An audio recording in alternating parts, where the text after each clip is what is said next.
What's up, guys? Dave Lipson here, and welcome to another episode of the Love and Thunder podcast, coming to you live from Thundr Bro HQ. Look at this. This is our headquarters here. We normally have a bunch of staff members at the table behind me, and then Cammy's working away in the back, but it's Friday, so everyone's off. We got a special guest here today coming to us from Northern Ireland. Yes, Northern Ireland. Great. Okay, so we got a lot to talk about, everything from Sons of Anarchy to St. Paddy's Day coming up. But our guest today, his name is Glenn Wilkinson, and very, very impressive career trainer.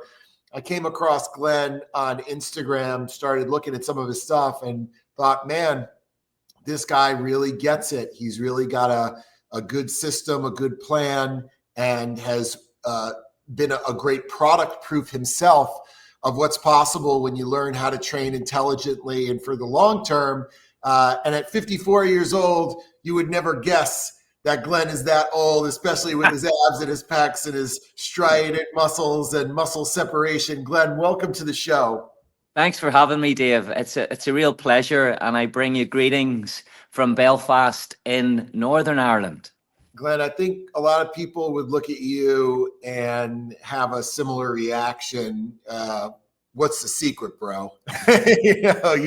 You look fantastic, and you have a very balanced life. As I looked at you and kind of learned a little bit more about you, I'm like, man, this guy is killing it on all fronts, physically, personally, with his family. I mean, you really have developed some valuable skills that seem to have served you well.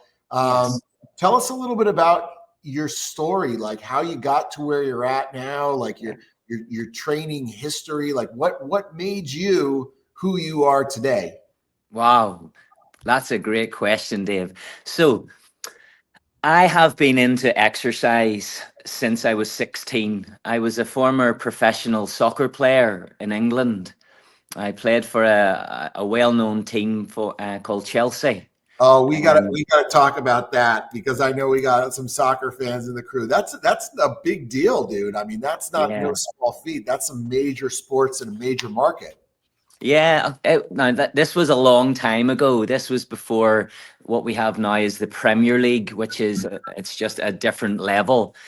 But if I can just skip a little bit further forward, I've only really been on social media for maybe 5 months. Oh, wow. So I've just been training in my garage for the last 30 years. And I just decided to go on to social media to try and put out a positive message to basic older guys. I'm interested in older guys. No, I'm not interested in older guys. I want to help older guys so that they don't make all the mistakes that I've made. Well, you must be doing something right, because after 5 months on social media, you've accumulated 175,000 followers, and your posts get great traction. And the reason I think they get traction is because they resonate with the audience, right? I mean, you're talking about the pain points of getting older, doing simple things, and maybe overcoming the very common barriers that a lot of people face, especially once they get into their 40s and their 50s. Yes, I would agree with you. I don't do anything differently, Dave, that 9 people out of 10 do. It's just consistency. It's the small attention to detail, the little 1%. It's being organized. It's not going too heavy when you get that little bit older. It's recovering. So it's fundamentals. On my Grindstone Foundation plan, I say I haven't reinvented the wheel. I just do the basic things well. I'm a great believer in mobility, a bit like yourself. So in order for me to really isolate my pecs, I believe that shoulder mobility is a vital key to that, so that I can get the full range of movement. When I'm squatting, I squat really low. I'm not a big guy. I'm 74 kilos, but one of my go-to leg exercises would be body weight squat for 5 sets of 30. So I've got 75 kilos on and I'm going to do 5 sets of 30. I love volume. I don't go particularly heavy, but I love to work my muscles through their full range of movement, which I believe is very important. And I believe that, mobility plays a big role in that. Yeah, I taught the CrossFit level 1 and level 2 courses for a decade. And the level 2 course is one that's a little bit more focused on coaching. And in that course, they highlight, all the different aspects, like what makes up a good coach. And as I was watching your stuff, one aspect that it seems like you really excel in is communication. And the reason why I think you do a particularly good job of communication is, like you mentioned, you're not really saying anything different than what a lot of other people are saying, but the way that you're saying it is different. That's very kind, Dave. That's very kind of you to say that. Thank you. You're distilling down information that is inherently complex, or what we might call fitness jargon, right? Fancy words like the posterior chain and muscle activation and this and that. Yes. And you translate it for people. You act as a translator for being able to understand this nonsense and think, well, what does that mean to you, the guy who's struggling to go into the gym? Yes. And even in your communication of like, you want to feel your backside. So what I like to have, the accent you have is like, it just reels me in. Okay. Oh, that's so kind. Thank you. You say it in a way and using analogies that anyone can understand. And I think that's why people are paying attention to you, because most people don't have an exercise physiology degree, or they haven't been to a course, or they haven't read the books and the magazines and spent 38 years training. Yes. And as you get older, I've noticed this with all really good coaches, as you get older, it actually becomes a game of not just reciting all the knowledge you have, but doing it in a way where you're saying more by saying less. Yes. You could probably understand all the intricacies and talk to somebody who's a career trainer and geek out on the stuff, but who are you talking to? You're talking to somebody who's just trying to put it together. And so the amount of information that you deliver and the fact that the information resonates, you do a particularly good job with. And that's why I think you're a fantastic follow for anyone interested in training information. Is like you take it down and you just say like, hey, I just like to squat down nice and low. You don't talk why that's so important and all the physiology of angles in the muscle and all that. So you just say, I'd like to squat down nice and low, and it helps open up a little range of motion, and where everyone else is just creating verbal diarrhea, So you do a really good job of that, Glenn. I have all these little sayings, my little sort of Glennisms. Another thing, I seem to, a lot of my followers are from the States. A lot of the guys that are on my plan are from the States. And I think I must have some sort of connection there, because you guys, compared to Europeans and maybe people in the UK, you're so positive. My cup is always half full. I wake up in the morning and I'm so thankful. I feel so blessed to be able to do this. I do get quite a lot of hate on social media, especially TikTok, and I have some great little antidotes that help to deflect that hate. So I know I'm going off on a tangent here, so forgive me. So when someone would be pretty nasty, I try to just retort that nastiness with love. And it's a really sort of, people don't really know how to take it. And especially in Northern Ireland, we're not great at taking compliments. We're not great at giving compliments out. So I just try to have as much kindness and just reverse the narrative on social media from hate to kindness, and it's really good way to. And I don't want to take any of that negativity on board, so I just flip it around, and I mean it. I wish the people well when I'm just turning that narrative around. Do you understand that? Does that make sense? It makes 100% sense. I'll tell you just personally, if you do enough mushroom trips, you start to realize who you are.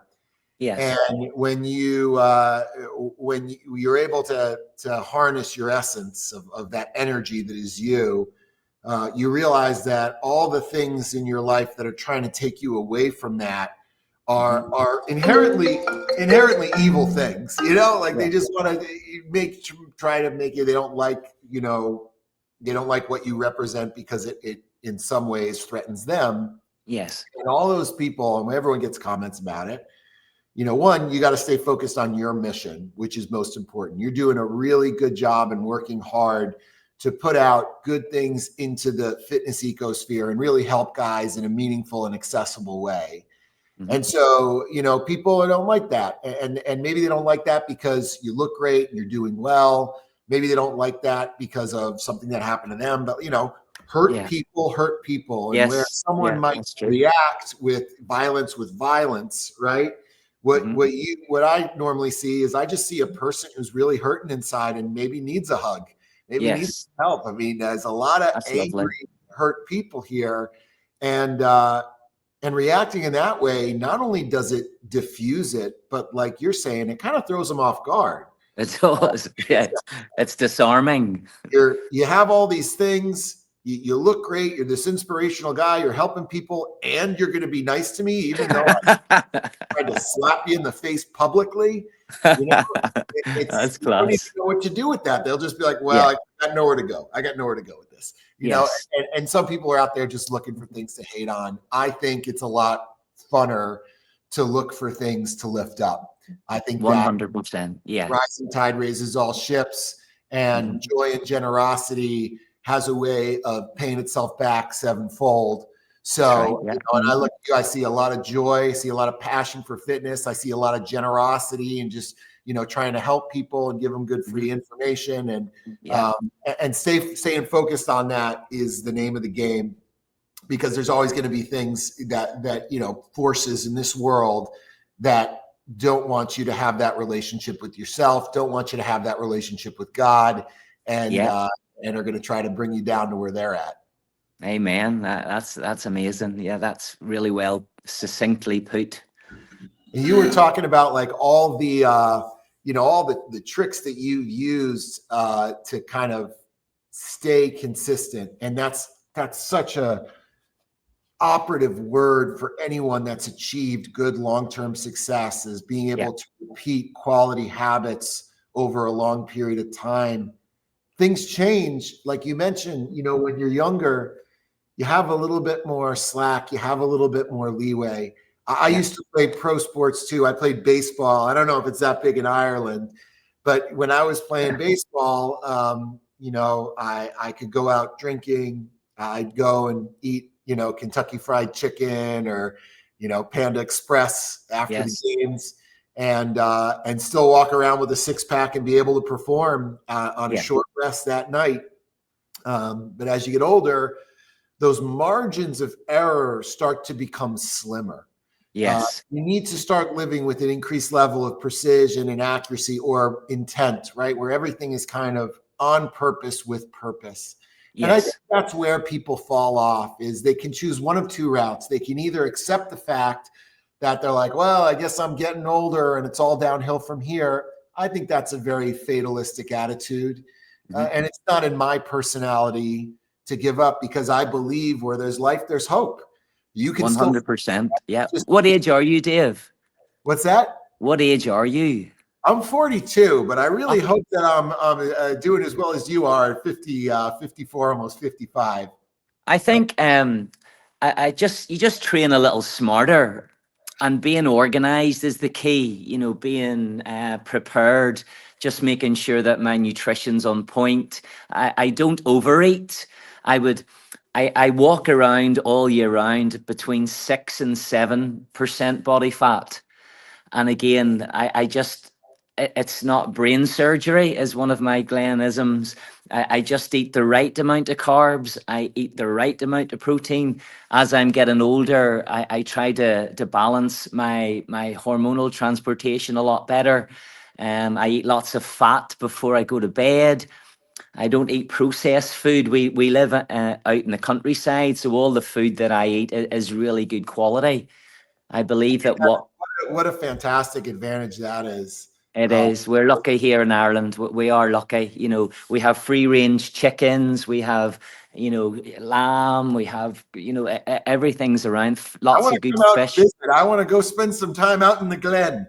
I, I'd love you to. This is my home gym. Can you see Oh, that? boy, here we go. Oh, come on. Let's go. So I was a CrossFitter. I was again in Ireland. We're quite self. We're not very good at, you know, bumming ourselves up but is it okay? Can I tell you some of my CrossFit things? Is that okay? Well, before you tell me the CrossFit stuff, I just want to kind of touch back because I think what you're saying is right on point. Like we're talking about how as you get older, you need to be a bit more precise. You can't get away with what you used to get away with. And that goes to training. And we'll talk about all the stuff like, you know, how your training has evolved. Because I'll tell you what, and I'm going to guess it's a similar story. When I was young, I could do CrossFit. You could just pick a workout out of a bucket and I would thrash myself and be fine. But after a short while, not even that long, probably right at around the 5-year mark, I started to plateau and I started to get hurt, which ended in back surgery, like a really major back surgery for me. And I think that's a common story I hear from people, not just with regard to their age, but also their training age, how long they've been training, right? So that needs to evolve and be more precise to continue to train hard and not get hurt and to continue to see progress. And then the nutrition thing is a really big one. Obviously, you can't just eat like an asshole anymore. Yeah, 100%. Yeah. And even if you are eating, and I'll hear simple things like with clients, I'll say, I'm eating pretty good. There are a lot of different levels of precision, which we could talk about, kind of how much fat or where you're sourcing things from that get better. And then the last thing, which I think you do a really good job of, and this is just my observation, is the lifestyle, stress management, you know, managing your time, being able to, you know, do the simple thing. Because like the gym is 1 hour of the day, which means, or for most people, about an hour, which means you have 23 hours to like fuck it up. So that's true. You know, That's true. those other 23 hours are arguably way more important than that 1 hour you put in the gym. Exactly. Tell me, you know, from the training perspective and how your training has evolved, going from a professional soccer player, I'm sure there was some sports specific training involved there, to then being in just the general fitness industry and now finding CrossFit, it sounds like. How has it evolved, like from back in the day when you first started doing CrossFit? Like, tell me a little bit about that. Well, I only started CrossFit 5 years ago. So before that, I was a natural bodybuilder. I was a world champion. I did quite well at that. I'm very mesomorphic, and I'm a short guy. Got wee tiny wrists and a tiny waist, which it gives the illusion. When I have a jumper on or a hoodie, you wouldn't know. Like you're a big guy, Dave. I just look like a skinny little dude. You know, quite insignificant. Those small joints create big muscle bellies. They do. You know, not all weight is created equal, and the person that I use to give that visual is if you go back and you can look this up on Google. You Google Phil Heath, who was a 7-time Mr. Olympia. I know. Yeah. And Google his first show and what he looked like at 185 pounds. At 185 pounds, Phil Heath looked like he was 250 pounds. Yes. He was genetically born with small joints and big muscle bellies. Yeah. And so aesthetically, there's a genetic component to some people are just built for the sport, you know, and that sounds like where you were. Yes, well, I am, but that doesn't excuse that, you know, the hard work that you put in as well. But the CrossFit, the trying to get to the games, I had this, you know, quite good athletic prowess with my soccer. I was always very quick. I was fast twitch guy. Then my Olympic lifts were probably my downfall. I was first in Ireland, first in the UK. I was first in Europe, and they were taking 20 guys to the games. This was 2 years ago, and I just missed out. I think on the open leaderboard, I was maybe 29th or something, but that really crushed me.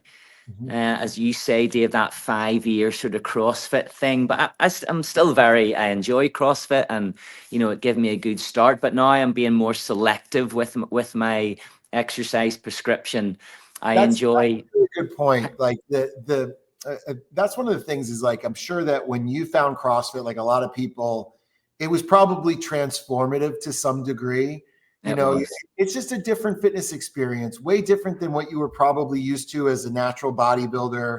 You go in the Yes. gym, you train alone, you don't talk to anybody. It's very monotonous, Hmm. probably the same training split for months at a time, Yeah. and just counting your meals and, staying highly disciplined, but not the same level of social interaction, not the Yes. same level of competitiveness in the training, for like having that whole level system of Yes. trying to put your focus on performance versus only what's in the mirror. Yeah. And Yeah. and then after a while, it can be discouraging if you start kind of leveling off or getting injured. You don't want to have to abort that. You want to evolve it as you Yes. get older. Realize like, okay, just because I can do a muscle up doesn't necessarily mean I should. Yes. I That know is it's so true. So cranky true. shoulder, Yeah. or vice versa. Just because I can deadlift really heavy doesn't mean I should really maybe go for that 1 rep max today, because I know what that might mean for me for my longevity. So Yes. it's just selective omissions while still staying true to the idea of like, gamifying fitness. You can still Hmm. make it a game. You can still practice a lot of the same patterns, but maybe Hmm. you're a little better at, some people call it scaling. I refer to it as exercise selection. That's the most Yeah. important as you get older. You got to pick exercises that work well for you, that you can train hard and not mess yourself up with. That's awesome point. Yeah, so I love training with my wife, maybe like yourself, and we can do exactly the same protocol, and we can get exactly the same stimulus where I am on my journey and what is needed for me and for what Jillian needs for her. So again, my mum, talking about longevity, she's 83. She comes up here, and we work out together, and we can come up with a workout that's totally scalable, as I would say, for her, and totally scalable for me. I just love exercise, Dave. I've always. Can I tell you another fun fact? Please. I hold a world record. Okay. So one of my training buddies and I, Is it a we Guinness Book of World Record? Because those guys don't have to come far to come to you, right? They're right in house. yeah, yeah, right. Well, we pushed a wheelbarrow the whole way around Northern Ireland. Oh my God. So it was about 350 miles. So my training buddy was in the wheelbarrow for a mile. Then we swapped over, and I pushed him for a mile. It's a real Irish thing. I think I got the short straw because he was close to 100 kilos at the time. Oh no. So you So got 220 pounds on you. yeah, so just any type of exercise. I just love. I'm a strength and conditioning coach for a professional soccer team here in Ireland. So my sort of fitness journey has come around full circle from when I started at 16, then back at nearly 55. I'm helping the guys who where I was at one stage in my career. So that's very rewarding as well. Well, for someone who's been in the industry as long as you, one advantage you have is one, you have exposure outside of CrossFit. Like, you've been around the block and done different things.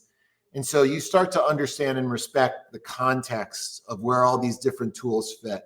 Mhm. It's no one answer for people, depending on what you want and how fast you want it and who you are and where you're at now.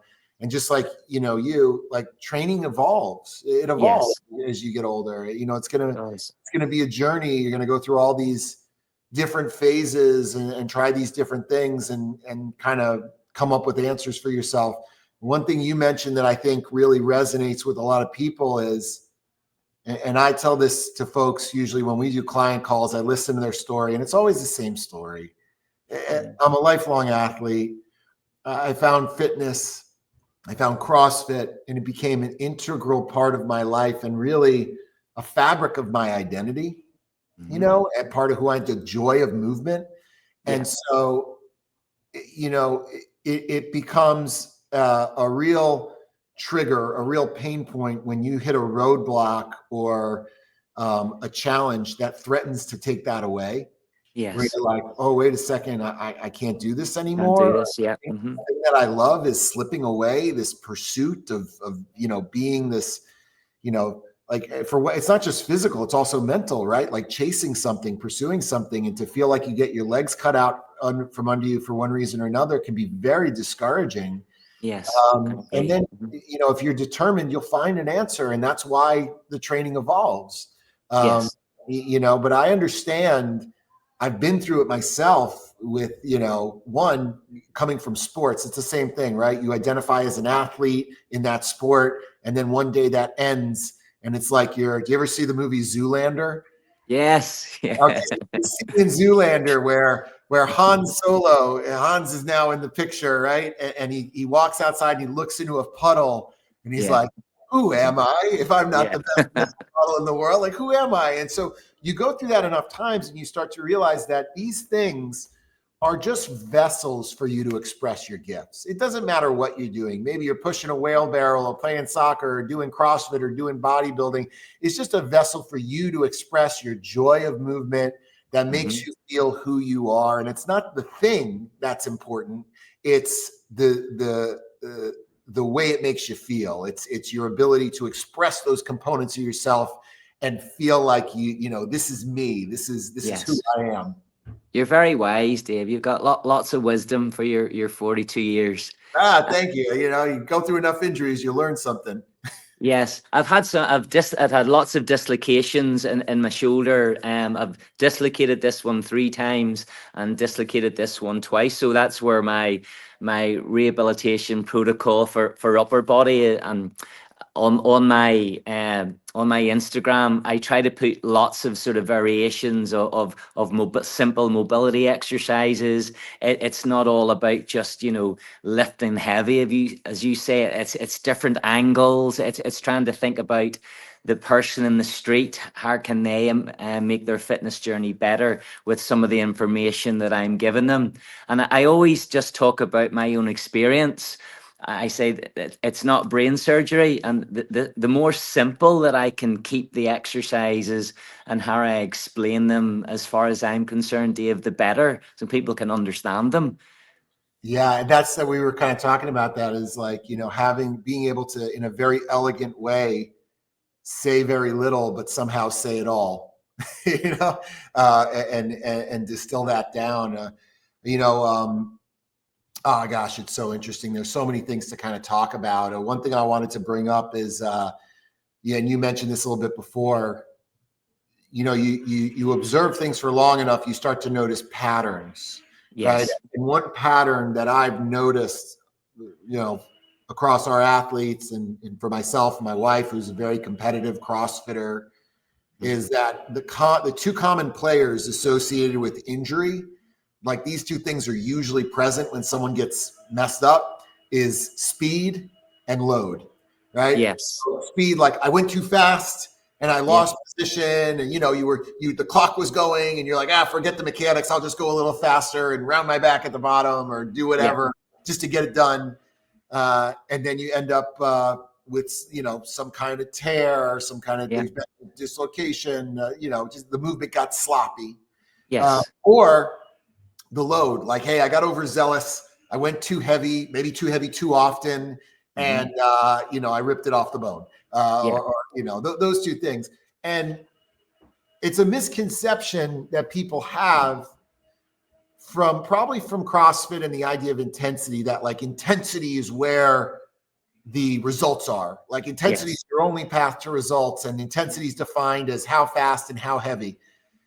And I think that a smart trainer can find new ways to create intensity beyond just speed and beyond load. And like there's more to it than that, and that's a great example is like just good bodybuilding.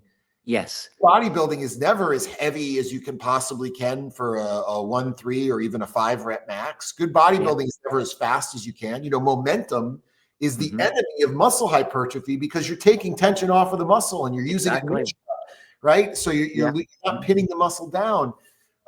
So in a lot of ways, it's not about making heavy weights feel easy. It's about making lighter weights feel hard. Yes. And you There's can a do tactic. Sorry to interrupt you, Dave, but there's a tactic that I use. I might only lift 50% of my maximum for hypertrophy, but I like to create an area of instability. So I like to try and maybe use unilateral movements whilst I'm doing a single arm shoulder press and maybe balancing on my left leg. So Mhm. I'm trying to create this culture of instability, or what we call proprioception, just a fancy term for making the area more unstable. And I think there's great adaptation in going a lot lighter, with maybe even 40-50% maximum of my 1RM. Like I do know my 1RMs, but very, very rarely would I, at my age, would I every go. blue moon you decide to see what you got that day, or it's like, hold my beer, I'm gonna go try and see what I can do back when I was in college. Yeah, that's a road to disaster as far as I'm concerned. And Yeah, just to try and to prolong the longevity, especially with your central nervous system as well. My CNS was fried when I was crossfitting because I was always going to maximal. Every session really was, just balls out in a real sort of dark area. I do lots of zone 2 training now, which I really enjoy. Maybe 45 minutes, 50 minutes, just having a chat, walking the dog. And I feel, since I've started to train a lot smarter, I think even my physique has improved in my 50s. I get a bit of stick, as we say in Northern Ireland, that you can't possibly be in that shape at my age and stay as lean as I am. But I don't find it a chore, Dave. yeah. It's just my life. Well, some people just love the lifestyle. They just Yeah. love, I do this. I've prep people for bodybuilding shows, and usually it's one of two. They'll do a show and they'll be like, been there, done that, never That's going to it. do it again. But I Yeah. got the photo and I can say that I looked that way once. And then some people taste it and they just love the discipline. They love the purpose. Right? You Yes. think about it, most people get up, they don't know what they're doing that day or why they're doing it. Oh, I'll try to eat pretty good. I'll try to do some training, but it's like, no. Everything is on purpose, with purpose. There's focus, there's direction. And that is such a comforting thing for some people who have anxiety of not knowing what to do. Yes. But I wanted to touch on a couple of things you mentioned. So on the CrossFit, like the intensity and the consistent red line every day, Mhm. it's very hard to maintain that. One, because it's tough to recover from, Yeah. especially in a format that's constantly varied, where you're not modulating the recovery time Yeah. between muscle groups, uh, Yes. and the hormonal implications of that, where not only physically is the tissue not healing, but hormonally there's a huge cortisol response, and you can end Yes. up suppressing your hormones over time Yeah. because cortisol is consistently high. So you look at stuff and like everything is low, testosterone, Yes. growth hormones low, thyroid is low, everything is low. So as you get older, we know it's harder to recover. It's almost better to be undertrained versus overtrained as you get older. Yes. You don't need to do that. Some different stuff I wanted to also kind of talk about with you. So you mentioned, how do you, and I'll use this term, it's not what you're doing, but how you're doing it that makes the big difference with your training. It's not, that you're doing a deadlift. It's the reps that you're doing the deadlift, the technique that you're doing the deadlift, how much time between the session where you Yeah. deadlift and the next session where you deadlift, Yeah. right?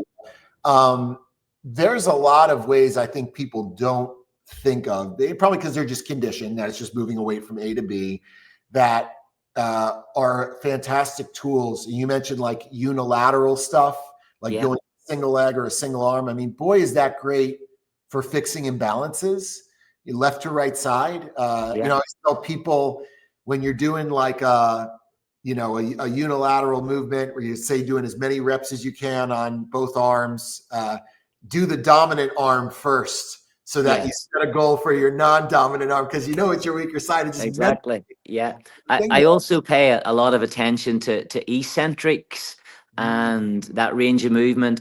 And I'm also exploring the benefits of isometric movements, yep. which I This, enjoy, especially for injury prevention. So I think I did a little video today. It's okay for a muscle to have its correct range of movement, and that's important.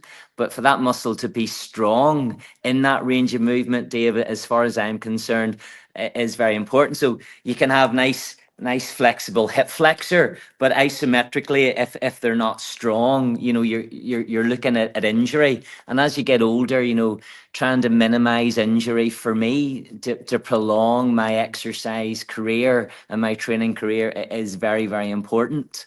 yeah, I think like for longevity, and this is why people lose focus of this because of whatever that sexy thing is they're chasing. They see,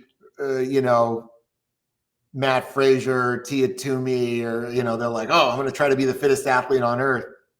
But I think for longevity, and this is pretty widely regarded in the longevity space, muscle mass and VO2 max are probably the most important things. Yeah. And I think it's a very appropriate shift because as you get older, you start to lose muscle mass. And you start to lose some strength, neurological capacity. I think muscle hypertrophy has to be present in your program if your goal is to train as long as you can and Yes. as healthy as you can. It really is a great priority for most people.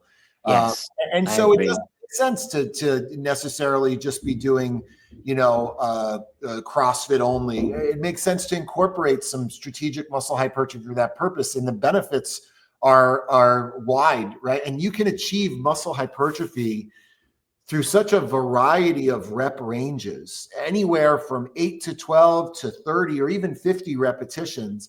Now, Dave, I'm so glad you say that, because when I go on and I do a post, my go-to set range and rep range is 3 sets of 30.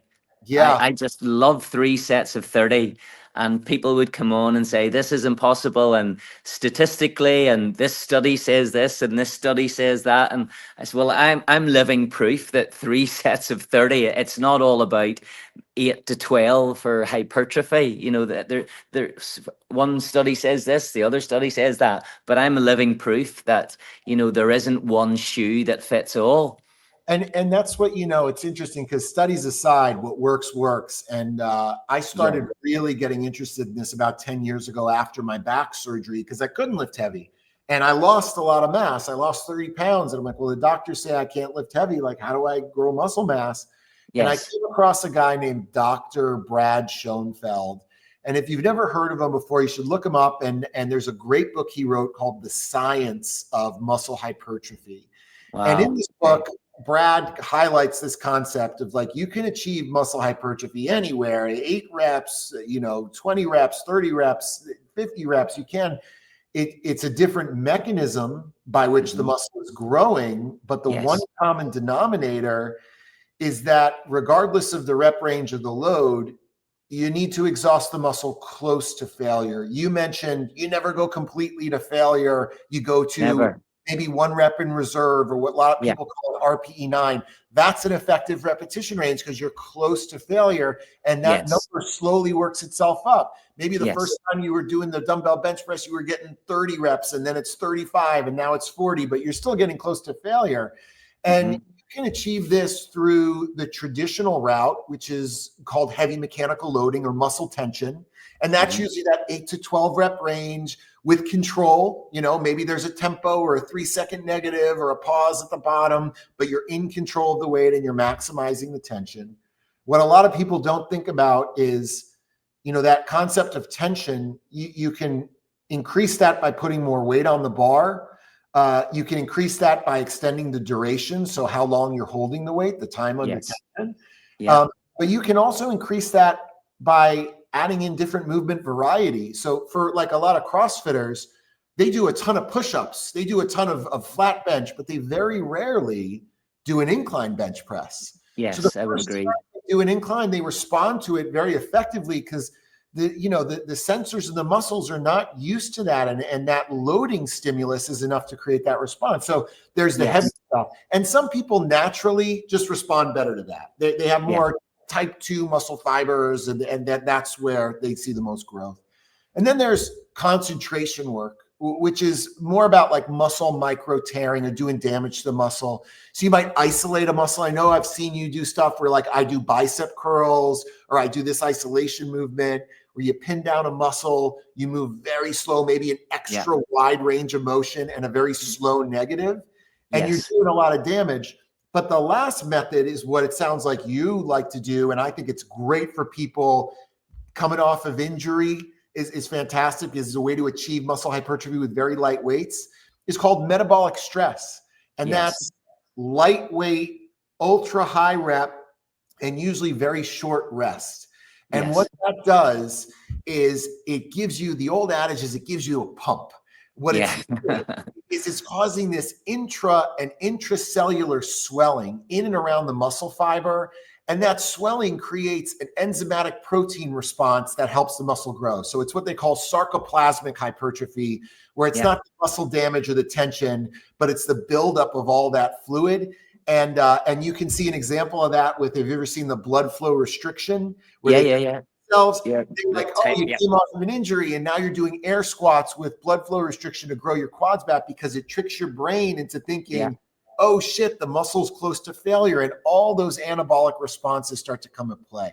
So, as you get older, see a lot of people aging, going to a higher volume, higher rep model, more towards metabolic stress, because it's nicer on your joints. Yes, 100%. And as well, sometimes, I don't know your opinion on this, our muscles can't differentiate between muscle soreness, so maybe those DOMs, the delayed onset muscle soreness, and joint inflammation. There's a bit of a trigger, there's a bit of a fight going on there. So sometimes you might feel, oh, I'm really sore muscle wise, but it's actually inflammation around the joint, which you can be experiencing that pain. I also like to play about with sort of pre-exhaust things.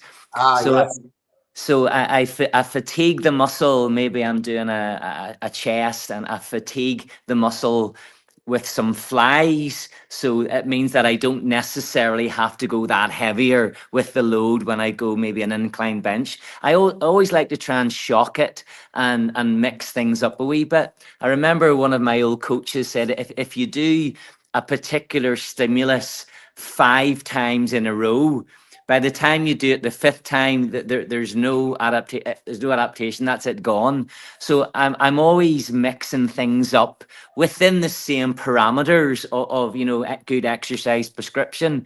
So I love doing for my chest like nice dip, ring dips and things like that. If I'm doing, like, I could do pull-ups all day. I love pull-ups, but like maybe 1-arm row on the cable row. So just doing things. I love doing pull-ups with bands so that it's really, really strict. It's all about the technique as far as I'm concerned, and I don't give a rat's ass about the weight that I lift anymore. Lee Haney, who is the he's the GOAT, 8 times. 8-time Mr. Olympia. He's got the most Mr. Olympias. He was one of the big proponents of the pre-fatigue exercises, and I think that's what gave him a lot of good longevity. And he would use an example of like, maybe I can go and I can squat 600 pounds, when I'm fresh. Yes. But that's a lot on your joints. That's a lot on your back. That's a lot on your hips. That's a lot on your knees, to get close to failure to see the adaptation. But if I start on a leg extension machine and I thrash myself with high rep, heavy legs, and now I'm already wobbly, then squat over to those squats, I'm getting the same stimulus out of 400 pounds. And that's something that we incorporate a lot, is we do a pre-fatigue exercise before the main lift. One, trying to heat up the tissue, but also to make you just a little bit tired, so that when you do touch the heavy stuff, you're able to get to that threshold a little bit easier. Yes. You had mentioned, some different principles, and these are really cool principles that I think were traditionally used in the bodybuilding gyms with like machines. but you can totally do them with barbells and dumbbells and Yeah. functional movements, right? And those are things like isometrics, Hmm. building positional strength, holding Yeah. the stretch halfway through at the top, actually support holds Yeah. seem to have 100%. the Yeah. greatest impact on building joint integrity. Yeah. I Um, don't have any machines, Dave, in my home gym. It's just barbells, yeah. it's some resistance bands, it's dumbbells, it's it's ring rows, so that I don't have any access to any of those sort of fixed machines. And I'm not saying that they're good for isolation at some stage, but I just enjoy the ability to have to stabilize and have to work synergistic exercises, synergistic muscles, my stabilizers. So I just really enjoy, trying to maintain a really good range of movement. One of my favorite exercises is working on a stability ball. Mhm. So doing like maybe a unilateral movement whilst I've got one leg. So I'm a bit like a circus clown, but the stimulus I get in my core to Oh stay yeah. on the ball, it's amazing. But you just And have to sort of think about it a bit.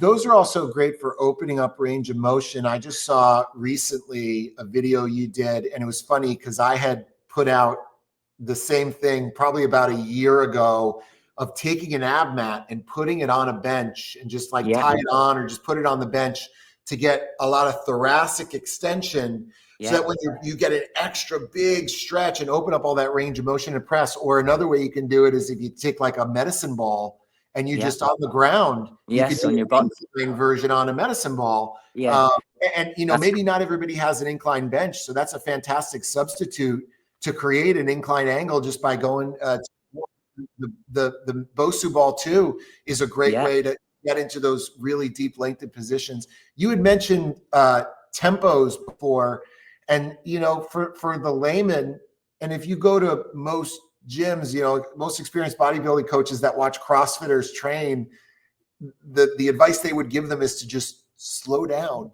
Yeah.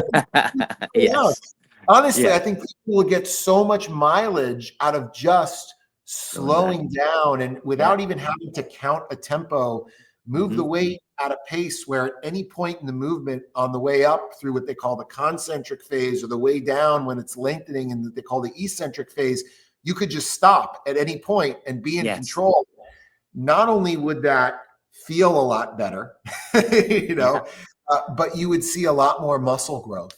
Um, 100%. Yeah, I agree with you completely on that. There's a lot of ego lifting, especially in CrossFit circles, with regards to the Olympic lifts, the snatch. I enjoy snatching, I enjoy deadlifting, I enjoy clean and jerk. But there's something to be said about just having that control, and that when you're trying to get that mind and muscle connection. I believe that I've sculpted this physique not only just with physical attributes, but it's how I mentally approach every single rep and every single set, trying to get the maximum benefit out of the range of movement and the weight that you've got in your hand or on your back or on your legs. that's a And beautiful point. And I had talked to some athletes about this before, and this is a big mental shift.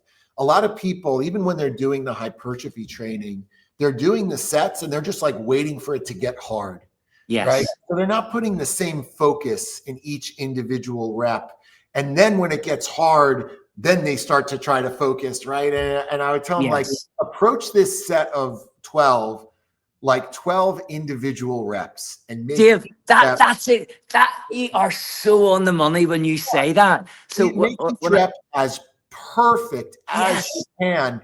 And when you can no longer make it perfect, that's an effective working set, You right? are so right. I say to my clients, if we're going to do 12 reps, I don't forget about the 12. We're doing 12 sets of one, Mhm. not one set of 12.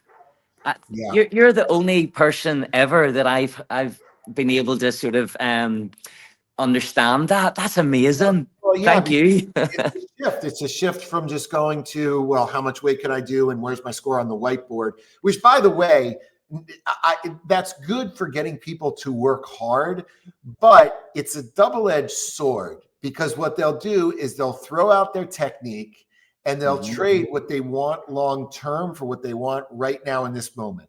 So I want to lift those 150. So I'm just going to do it and fuck the tempo. And I'm going to feel, my ego is going to feel better when focusing on the method and how you're doing it. It's such a relief, because I'll tell athletes, it does not make a lick of difference what the weight is on the bar. It could be an empty bar. It could be 405 pounds for all I care. It doesn't matter. What matters is that the reps are good and you work close to failure. And then beyond that, you're good. Just focus on the training effect, not the score, right? Yes.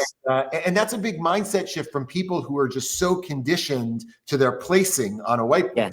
Yes. I always say, it's not the weight that you lift, it's how you lift it.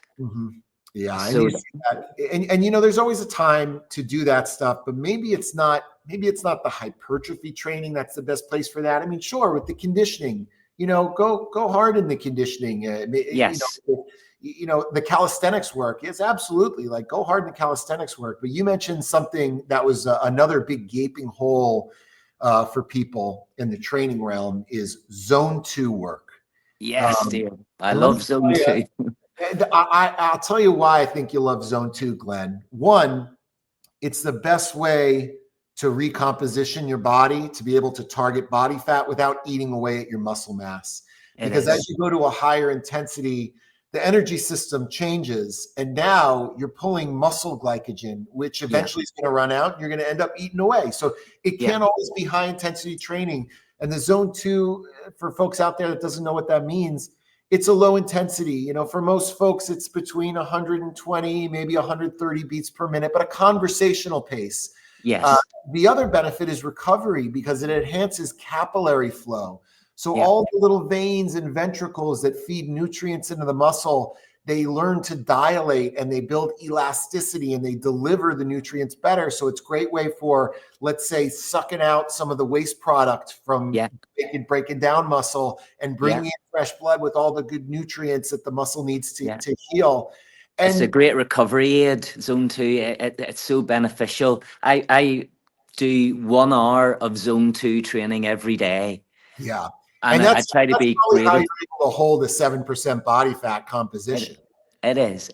So I'll go on maybe the Echo bike, and I'll just sit at maybe 60 RPMs, and I'll do that and I find that great resilience as well. I don't like to have music on. I cover up the clock so I can't see it. If I'm rowing for an hour, I'll row 20 strokes per minute. And I like to play, tricks with my brain to try and make myself more resilient. I'll cover it, and 9 times out of 10, I'll count to 60 20 times, and I know that that's me stopped. I know that that's my hour up. So I'm always trying to create little battles in my mind, which I think as you get older, Dave, helps with resilience. It helps. Sometimes I like to be hungry. I don't fast, but my portion sizes aren't big. I never overeat. So I'm always trying to create little situations, little environments in my lifestyle that make me slightly uncomfortable. If you understand what I'm saying. Well, something else about zone 2, and I'll just use a personal story here. I have a fair amount of anxiety just from the stresses of running, a very intensive fitness business with thousands of athletes and the pressures of being a father and a husband and all the stuff. I think men have it particularly hard, and it's not really a normal environment for men to be able to express those anxieties and emotions. You just kind of suck them down and push them down low. And then they manifest as a sickness or a disease or rage or behavioral stuff. So I think that for me, zone 2 aerobic activity, even if it's going for a walk, especially I love outside makes me feel so much better. It relieves my anxiety so much. It helps you kind of find your breath. You're just focusing on breathing. It allows you time and space to think. Like, I'm on the phone and the cell phone and the computer all day long with all this stimulus, and you're just sitting there just breathing or walking or rowing, and it's such an anxiety relief. It is. I agree.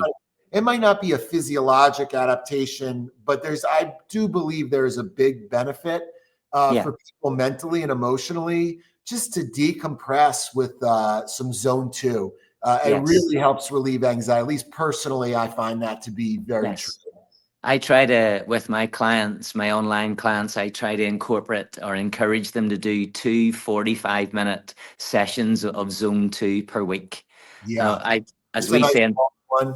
yes, I do, as we say in Belfast, rip the ass out of it. I do one, but you know what it's like. That this is my profession, and my sort of USP is being in this sort of condition naturally at my age. So I've got to sort of play to that audience, if you know what not play to the audience. That doesn't sound right, but this is who I am, and Well, Glenn, I think to achieve what you have achieved, and I think your body is actually your body of work, right? Like you wear that career from all the good habits to have that kind of consistency. And you'll hear this from everyone that's like you, right? All these people are like, how is this guy like this? All of them say the same thing. I just love it. I just love training. I just found the joy in it. And so for people out there trying to figure out how to be consistent, you have to enjoy it. Like it have to be one way, but find something you love. Yeah. I was always very competition focused, from sports to CrossFit. I want to be real strong and all that stuff. And sometimes I'll go and do, and I don't know if they have this out there in Ireland, but I do something called Zumba. You ever heard of Zumba before? Oh, yes. You've got a bit of rhythm in your hips. And it's a blast. It's so fun. I'm dancing around. I'm doing making my own shit. But it's so fun because there's no pressure. You just like moving. And I think there has to be something like that in your program where you're just like, you know what? I just love doing this. I don't even care. I just want to, it's like running around on the soccer field, right? Mm-hmm. And the zone 2 stuff, I think you're totally spot on. You said twice a week, get something long. What we do with our program is, because our training is pretty voluminous, and I think that people physically and mentally need a break in their week. We go 3 days. Usually and I want to talk to you about body part splits too, but we'll do legs, chest, and back. And every day has 75% of it's hypertrophy training. And then we'll do 25% of it is an easy mixed modal conditioning piece. But on Thursdays, it's what we call our down regulation day.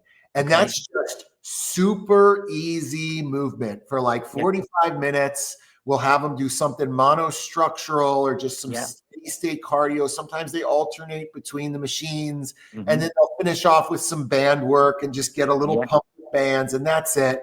And I think that's really beneficial to accelerate recovery. Yes, I think our programs are very similar. Yeah, I want to send you some of our stuff, and I'd love to see yours because I love picking up things, and I'm sure there's some cool ideas that you would love in our stuff. I would love to. I think I should come over and we get a workout together, Dave. I'm coming to the States in July. Oh, really? Where are you coming to? We're going to a place called Redding in California. I don't know if that's Northern California. Yeah. Is that close? I know someone who owns, I think it's CrossFit Redding, Austin. Oh gosh, I can't remember his name. But that's a beautiful place. The Redwoods. Yes, that's it. We're in Florida. Yeah. So my daughters are singers. They sing on our church sort of worship team, and we're taking them to a place called Bethel. I don't really know an awful lot about it, but they're going to. We're basically investing in our daughters, to help them with their careers and so on. But I wanted to talk to you about. There's an old-fashioned symmetry thing because I'm so old, and it's in relation to the size of your biceps and the size of your calves. Have you ever heard of that? No. What's the deal with that? So if you apparently let me see, if your biceps are the same size as your calves, apparently that's for symmetry. That's a really good indicator that you have a nice balanced physique. You should try it, but your arms are massive. I think my calves are not that bad, but I think my arms might be a little bit bigger, to be honest with you. Well, I you should try that. as an athlete, I kind of have a higher calf and a bigger Yes, glute. Glenn, I feel like I could talk to you for like a whole nother hour. So I know. I want to do a follow-up podcast with you and get all into the nutrition stuff. I would love that. About that. But we're in Florida. We're in Clearwater Beach, Florida. We're about an hour and a half from Disney. So if you Yes. want to bring your daughters to come stay with us, we can podcast, we can film, and then we can go to Disney with the dog. How old are your daughters? That would be amazing. That would be How old are your daughters amazing. now, Glenn? Well, Grace is 19 Okay. and Ruby is 16. Oh wow, that's awesome. That's And so they're real daddy's girls, and they're I just the whole family thing. You know, as a man, you know, I want to provide for them and protect them, but also not, you know, expose them to different things and challenge them in all sorts of different areas of their lives. yeah. I mean, you're a super dad, and I think they're probably going to be phenomenal young ladies because of the dad that they have. I hope so. But I hope so. let's do a follow-up podcast and we'll get into nutrition. I'd also like to get into some of your stuff with just like spiritually, how you've kind of, because I think all these things are connected, right? Physical, Yeah. spiritual, mental, emotional. It's what creates. It's not one thing, you know. And you Yes. gotta have balance. You keep on use that word. I think there'd be lots of cool stuff to talk about. But we'll link up again. And it's been an honor to have you on here. Thank you, Dave. Where can people find you, Glenn? Well, they can find me on Instagram, and it's just Grindstone Foundation. Awesome. And I try to reply to my wife Jillian cracks up at me because I try to, well, I do reply to every single message, and it's quite tiring, but maybe I'll have to stop that. No, But that's perfect. That's just your personality. You're a generous guy who wants to share his passion. yes, well, so are you, and I think we've gelled, and I've really enjoyed the time spent with you today, and I much appreciate your time. Oh, you got it, man. I'm going to send you a little care package, and I'll give you some access to stuff. I think you're really going to like it, and we'll talk again soon. Thank you so much for coming on, Glenn. Thank you, Dave. God bless you, and I'll see you again soon. Thank you, sir. Bye bye.